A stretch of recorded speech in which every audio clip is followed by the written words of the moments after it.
Thank you po.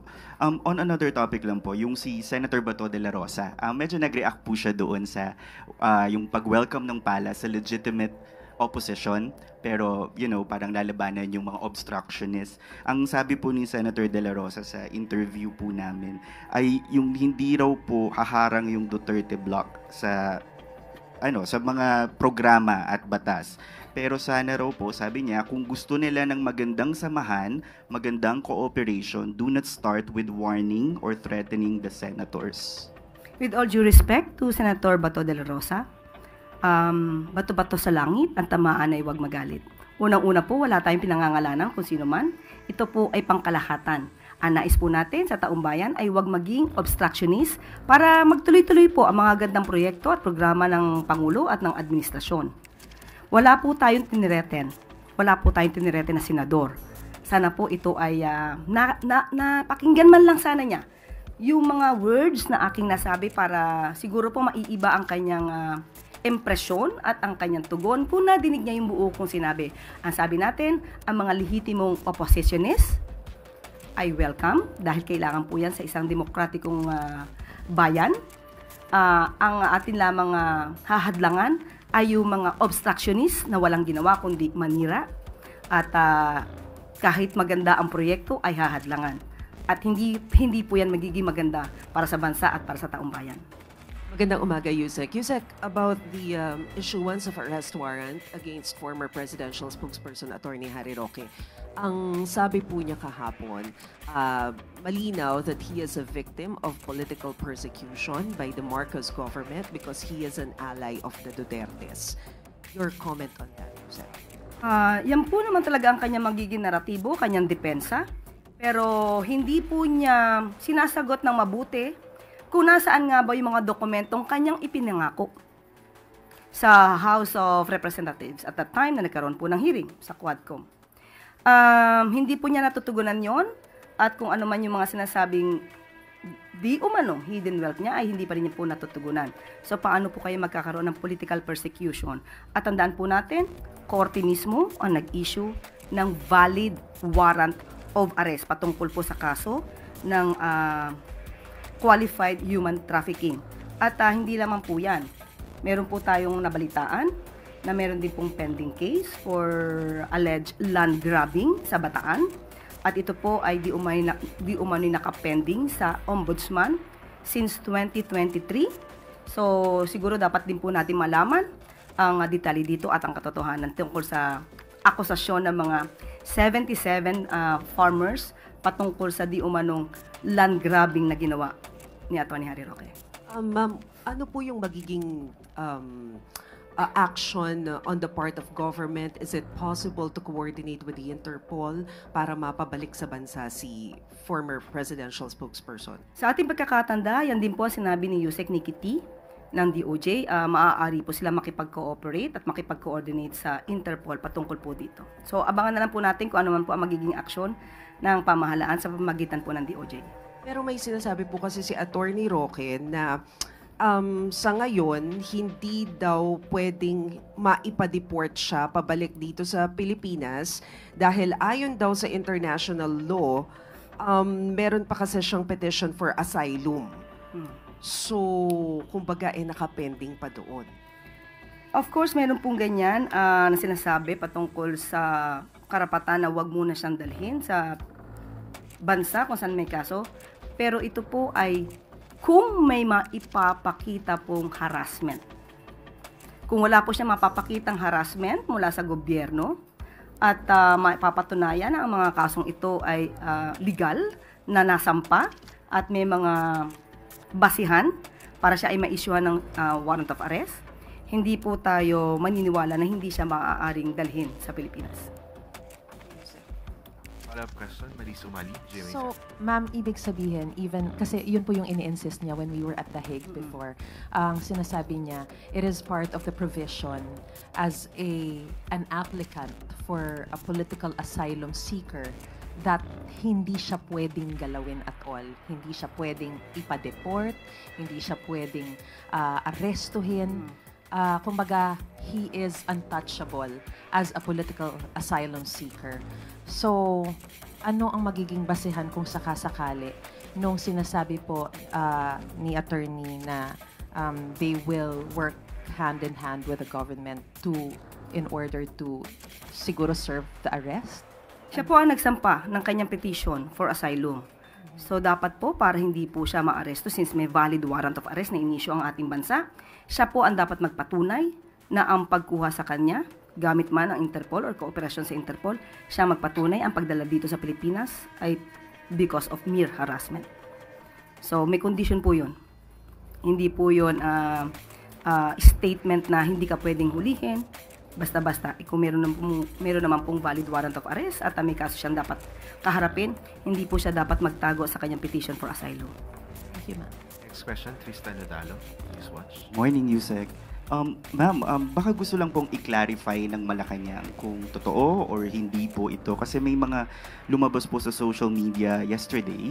Ang sinasabi po ay yung latest message daw po ni Pangulong Marcos ay ayaw niya ng impeachment ni VP Sara at inutusan ng gabinete na atupagin ang serbisyo. Is this, can Malacanang verify kung totoo po itong lumabas na mga mensaheng ganito? Ang mabe-verify ko po sa inyo, totoo pong pinag-utos ng Pangulo na dapat asakusuhin po namin ang trabaho. Dapat madaliin po ang pag-i-implement ng mga proyekto na nais niya para sa taong bayan. Pero pagdating po sa impeachment, yan po ay nasa kamay na po ng Senado, nasa kamay na rin po ito ng mga prosecutors. So hayaan na lang po natin yung prosesong dumaloy ng normal. Thank you po. On another topic lang po, yung si Senator Bato de la Rosa, medyo nag-react po siya doon sa yung pag-welcome ng pala sa legitimate opposition, pero parang lalabanan yung mga obstructionists. Ang sabi po ni Senator de la Rosa sa interview po namin ay yung hindi raw po haharang yung Duterte block sa mga programa at batas. Pero sana raw po, sabi niya, kung gusto nila ng magandang samahan, magandang cooperation, do not start with warning or threatening the senators. With all due respect to Senator Bato de la Rosa, bato-bato sa langit, ang tamaan ay huwag magalit. Unang-una po, wala tayong pinangangalanan kung sino man. Ito po ay pangkalahatan. Ang nais po natin sa taong bayan ay huwag maging obstructionist para magtuloy-tuloy po ang mga gandang proyekto at programa ng Pangulo at ng administrasyon. Wala po tayong tinireten. Wala po tayong tinireten na senador. Sana po ito ay napakinggan man lang sana niya yung mga words na aking nasabi para siguro po maiiba ang kanyang impresyon at ang kanyang tugon kung nadinig niya yung buo kong sinabi. Ang sabi natin, ang mga lehitimong oppositionist ay welcome dahil kailangan po yan sa isang demokratikong bayan. Ang atin lamang hahadlangan ay yung mga obstructionist na walang ginawa kundi manira at kahit maganda ang proyekto ay hahadlangan. At hindi po yan magiging maganda para sa bansa at para sa taong bayan.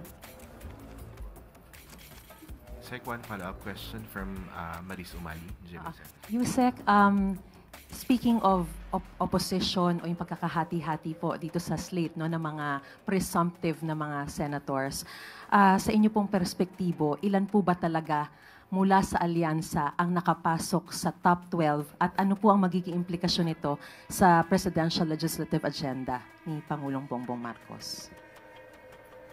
Sa ngayon po, ang bilang po ay 6 ang nakapasok. Pero tapos na po ang eleksyon, nagsalita na rin po ang taong bayan.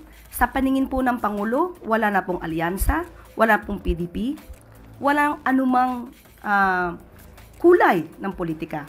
Dapat lahat po na nahalal ay magkaisa-isa, magkaroon po ng kooperasyon.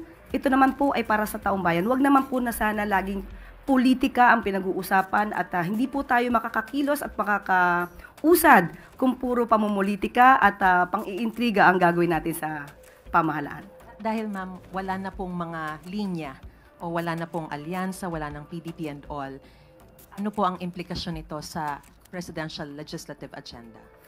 Of course, mas nanaisin po ng ating Pangulo na kung ano man po yung maganda niyang proyekto ay sang-ayunan ng mga mambabatas para po hindi tayo mahirapan sa pagkuha ng budget para po sa taong bayan. Hindi po hadlang din ang Pangulo kung ano man po ang kanilang mga suhestyon, kung ito man ay hindi naaayon sa programa ng Pangulo. Kung ito naman po ay may valid reason, ito naman po ay pakikinggan ng Pangulo. Pero sana po kung ano man po yung hiling ng Pangulo at ng administrasyon para sa taong bayan, huwag naman po sana nilang hadlangan dahil lamang sa politika. Salamat po. Thank you, Yusek.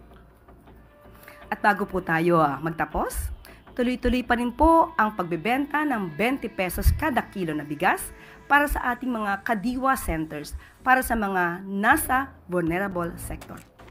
Pakinggan po natin ang ilan sa mga nakabili na ng murang bigas.